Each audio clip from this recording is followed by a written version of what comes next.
அம்மா கதை சொல்லட்டுமா? அந்த காலத்துல என்ன ஒரு பசுமையான வளமான ஒரு நாடு இருந்துச்சாம். அந்த நாட்டை ஒரு வீரமான திறமையான அறிவான ஒரு மகாராஜா ஆண்டு வந்தார்.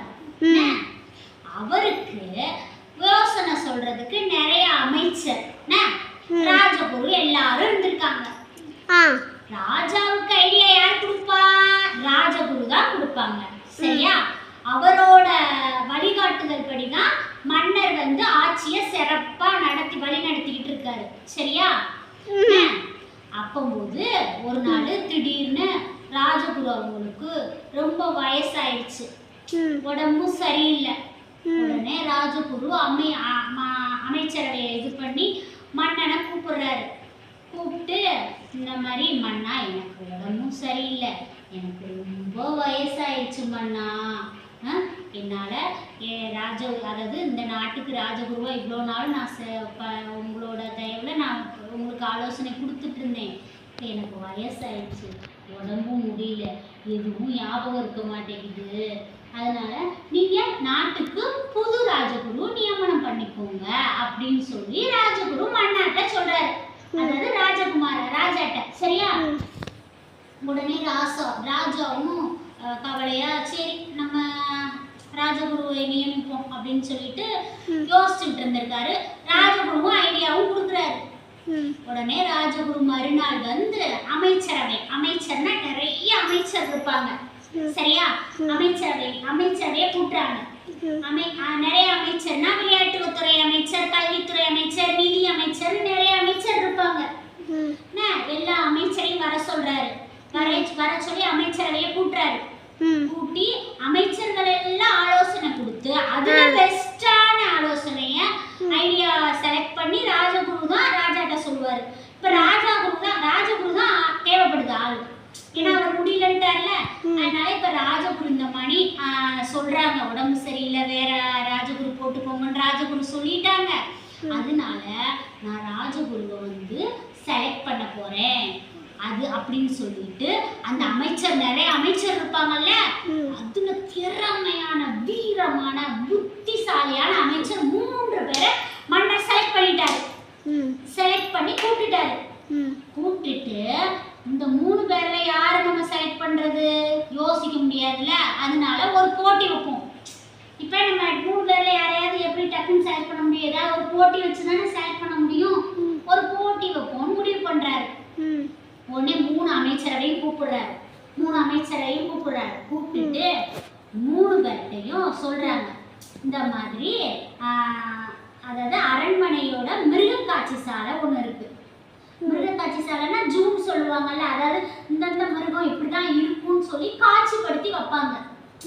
அந்த மிருகக்காட்சி சாலைக்கு வந்து நிறைய குட்டி மிருகங்கள், யார் அதிகமா குட்டி மிருகத்தை கூட்டிட்டு வராங்களோ அவங்க தான் புது ராஜகுரு அப்படின்னு சொல்லி ராஜா வந்து அவங்க தான் யார் நிறைய கூட்டிட்டு வராங்கன்னு பார்ப்போம் அப்படின்னு சொல்லி 3 பேர்ட்டையும் சொல்றாரு.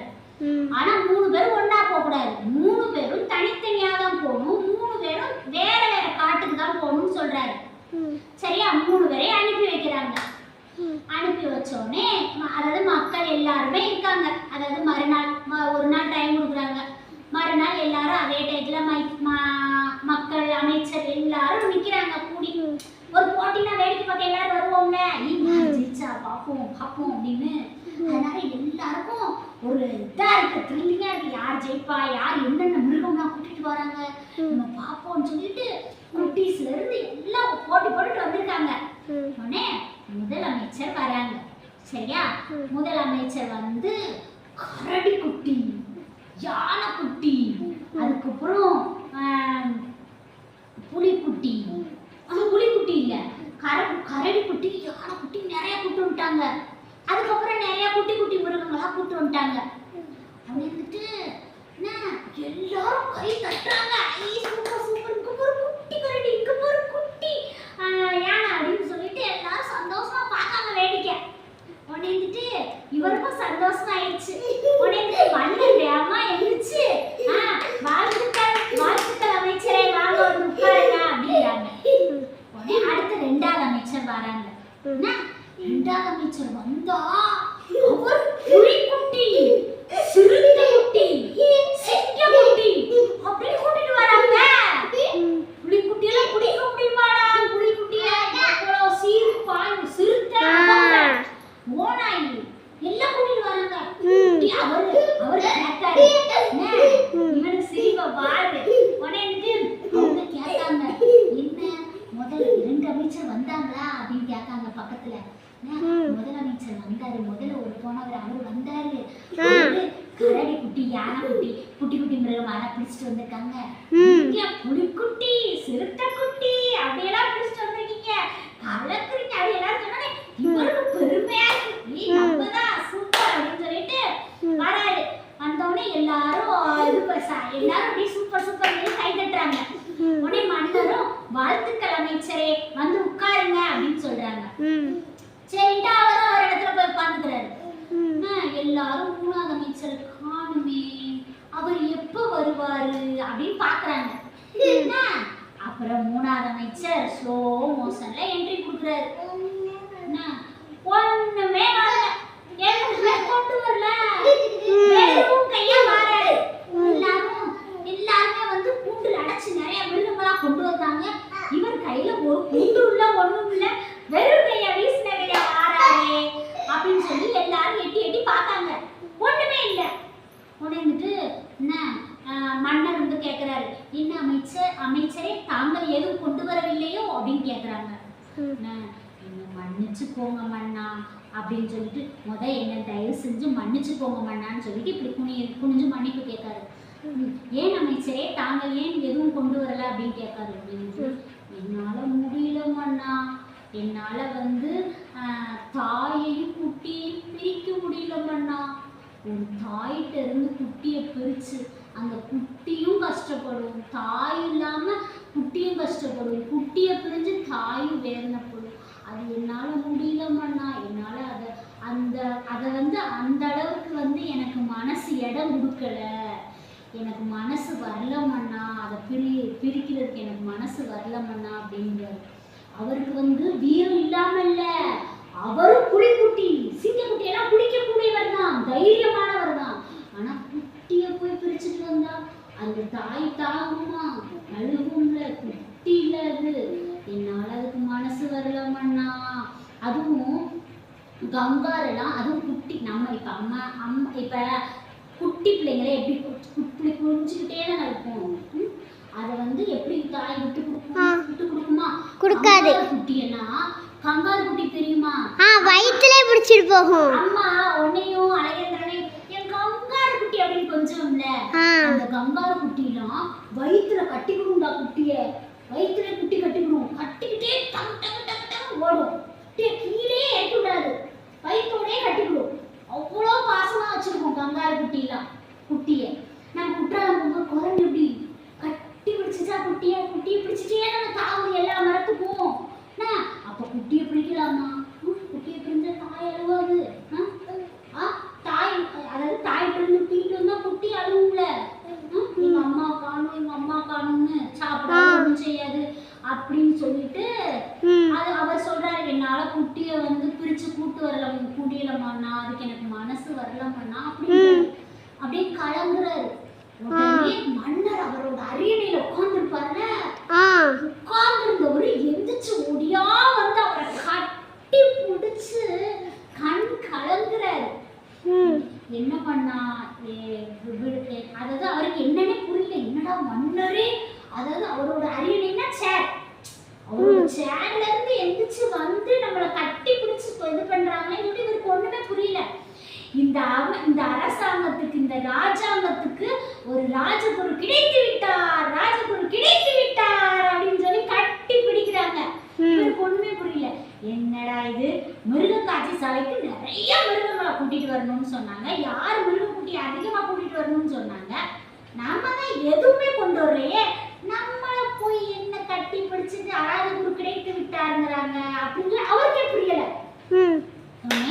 அதுக்கு மன்னர் சொல்றாரு, ஒரு மிருகங்களை கூட குட்டிய விட்டு பிரிக்க கூடாதுன்னு நினைச்சு உங்களோட மனசு, அந்த மனசுல அன்பும் கருணையும் பொங்கி கிடக்குது. என்ன அந்த அன்பும் கருணையும் இருக்கிற இடத்துல தான் தெய்வமே இருக்கும். நீங்க தான் என்னையும் இந்த மக்களையும் வழி நடத்தணும். அன்பான ராஜகுரு, அதாவது உங்க மனசுலதான் கருணை அன்பும் கொட்டி கிடக்கு. நீங்க தான் என்னையும் ஒரு மிருகங்களையே தவிக்க விடக்கூடாது, பிரிக்க கூடாதுன்னு சொல்லி எவ்வளோ மிருகங்கள் மேலேயே அன்பையும் கருணையும் கொட்டுறீங்க. உங்களோட வழிநடத்தல் பேர்ல தான் நீங்க தான் என்னையும் என் மக்களையும் நல்லா பார்த்துக்கிடுவீங்க.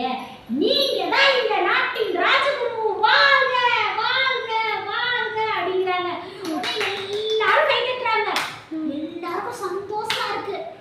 அவ்வளோ தூரம் எல்லாரும் ஹாப்பியா இருக்காங்க. அதாவது இதுல என்ன தெரிஞ்சுக்கிட்டீங்க? இதுதான் கதை. சரியா? கதை முடிஞ்சிருச்சு. ராஜகுரு யாரு? அன்பும் கருணையும் யார் மனசுல கொட்டி கிடக்குதோ அவர்தான் ராஜகுரு. 3வது அமைச்சர் தான் ராஜகுரு. சரியா? அவர் தான் ஜெயிச்சாரு போட்டியில. ஆனா அவர் எதுவும் கொண்டு வரல.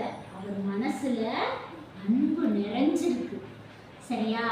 அன்பே கடவுள், அன்பே சிவம். யாரோட மனசுல அன்பும் கருணையும் நிறைஞ்சிருக்கோ அவங்க கூட தெய்வமே இருப்பாங்களாம். பிரபஞ்சத்தோட சக்தி அன்பும் கருணையும் நிறைஞ்சு இருக்கவங்களுக்கு டைரக்டா கிடைக்குமா. சரியா? அதனால நீங்க 2 பேரும் எப்பயுமே அன்பாவும் கருணையாவும் இருக்கணும் எல்லார்கிட்டையும். சரியா? அன்பும் கருணையும் உங்க 2 பேர் மனசுலயும் எப்பயும் இருக்கணும். சரியா? இதுதான் கதை. அன்பும் கருணையும் நிறைஞ்சிருந்தா தெய்வமே நம்ம கூட இருக்கும். நம்ம நினைச்சதெல்லாம் கிடைக்கும். சரியா? பிரபஞ்ச சக்தி யாருக்கு டைரக்டா கிடைக்கும்னா அன்பும் கருணையும் நிறைஞ்சவங்க மனசுலதான் பிரபஞ்ச சக்தி, அதாவது கடவுள். சரியா? கடவுள் வந்து நினைச்சதெல்லாம் கொடுப்பாரு. எந்த சூழ்நிலையும் எல்லார் மேலையும் மேலையும் அன்பா இருக்கும். சரியா? அதாவது மிருகங்கள் மேல அன்பா இருக்கிறத கூட பரவாயில்ல. ஆனா ஒரு கவிஞர் சொல்லியிருக்காரு, வாடிய பயிரை கண்ட போதெல்லாம் வாடினேன் அப்படின்னாராம். அவர் வந்து வள்ளலார். சரியா? மிருகங்கள் கூட மட்டும் இல்ல, மரம் செடி கொடி எல்லார்ட்டையும் நம்ம அன்பா பாசமா இருக்கணும். சரியா? உங்க ஸ்கூல்ல எல்லாம் சொல்லியிருக்காங்கல்ல, மரம் வளர்க்கணும், மரத்துக்கு தண்ணி ஊத்தணும்னு. தண்ணி ஊத்தலன்னா செடியும் மரமும் வாடி போயிரும்ல. பார்த்தாலே என் மனசு தாங்காது. அதுதான் அவர் சொல்றாரு, வாடிய பயிரை கண்ட போதெல்லாம் வாடினேன். எல்லா உயிரினத்திலையும் அன்பா இருக்கணும். சரியா? அன்பா இருப்பீங்களா எல்லார்ட்டையும்? எந்த நேரத்துல நமக்கு ஒரு ஆதாயம் கிடைச்சாலும் நம்ம வந்து அது வந்து ஆதாயத்துக்காண்டி அன்புக்கு விலை போகக்கூடாது. சரியா? அன்பு வந்து எல்லா இடத்துலயும். இவருக்கு வந்து இப்ப அன்பா இல்ல, புடிக்குட்டியும் கரடி குட்டியும் பிடிச்சிட்டு வந்திருக்கலாம். ஆனா அவர் மனசுல அதை விட முக்கியம் அன்பு தான் இருந்திருக்கு. சரியா? அன்பாதான் என்னைக்கும் இருக்கணும். சரியா? ஓகே, நன்றி, வணக்கம்.